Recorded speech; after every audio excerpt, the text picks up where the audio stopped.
സ്നേഹപ്പെട്ട എല്ലാവർക്കും പ്രതിനിധിയിലേക്ക് സ്വാഗതം. നിന്റെ രക്തം കൊണ്ട് സർവ്വഗോത്രത്തിനും ഭാഷയിലും വംശത്തിലും ജാതിയിൽ നിന്നുള്ളവരെ ദൈവത്തിനായി വിലയ്ക്ക് വാങ്ങി എന്നൊരു പുതിയ പാട്ട് അവർ പാടുന്നു. വെളിപ്പാട് പുസ്തകം 5-ാം 9-10 വാക്യങ്ങൾ. അപ്പോസ്തലനായ യോഹന്നാനും ഇതുപോലെയോ ഇതിനേക്കാൾ വലിയതോ ആയ സ്വപ്ന ചിത്രമാണ് വരച്ചു വെച്ചിട്ടുള്ളത്. സ്വർഗത്തിലും ഭൂമിയിലും ഭൂമിക്കീഴിലും സമുദ്രത്തിലും ഉള്ള സകല സൃഷ്ടിയും അവയിലുള്ളതൊക്കെയും പാടുന്ന പാട്ടാണ് ദർശനത്തിൽ കണ്ടത്. ഇതിൽ വിചിത്രമായ ഒന്നുമില്ല.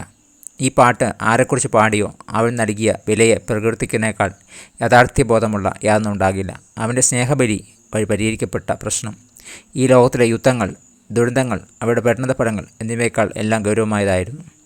ദൈവത്തിൻ്റെ കുഞ്ഞാട് നമ്മുടെ പാവങ്ങൾ വഹിച്ചുകൊണ്ട് മരണത്തെ പരാജയപ്പെടുത്തി മരണഭയം നീക്കിയതിനാൽ സ്വർഗവും ഭൂമിയും ഒരുമിച്ച് ചേർന്ന് ഗാനം പാടുവാൻ ഇടയായി. നിങ്ങളുടെ പാട്ടിനുള്ള പ്രേരണ എന്താണ്? കുഞ്ഞാടിനെയും അവൻ്റെ സ്നേഹത്തെയും പുകഴ്ത്തിക്കൊണ്ട് സകല സൃഷ്ടിയും ചേർന്ന് പാടുന്ന യോഹന്നാൻ്റെ ദർശനം നിങ്ങളുടെ ഹൃദയത്തിലും മനസ്സിലും എന്ത് ചലനമാണ് ഉണ്ടാക്കുന്നത്?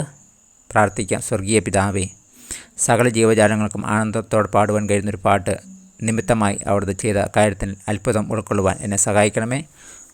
Thank you. God bless U. പുതിയ ദിവസം പുതിയ അനുഭവങ്ങൾ ദൈവം നിറയ്ക്കട്ടെ. കഴിഞ്ഞ രാശിക്കാലം വരാവുന്ന ആവത്ത് അവിടുന്ന് രോഗദുഃഖങ്ങളിൽ നിന്ന് മണത്തിയെന്നെല്ലാം ദൈവം നമ്മെ കാത്തുവാഴിച്ചു. ഞാൻ ദൈവം നന്ദി പറയുന്നു. പുതിയൊരു ദിവസം പുതിയ അനുഭവങ്ങളാൽ ദൈവം നിറയ്ക്കട്ടെ. God bless you in Jesus name. Amen.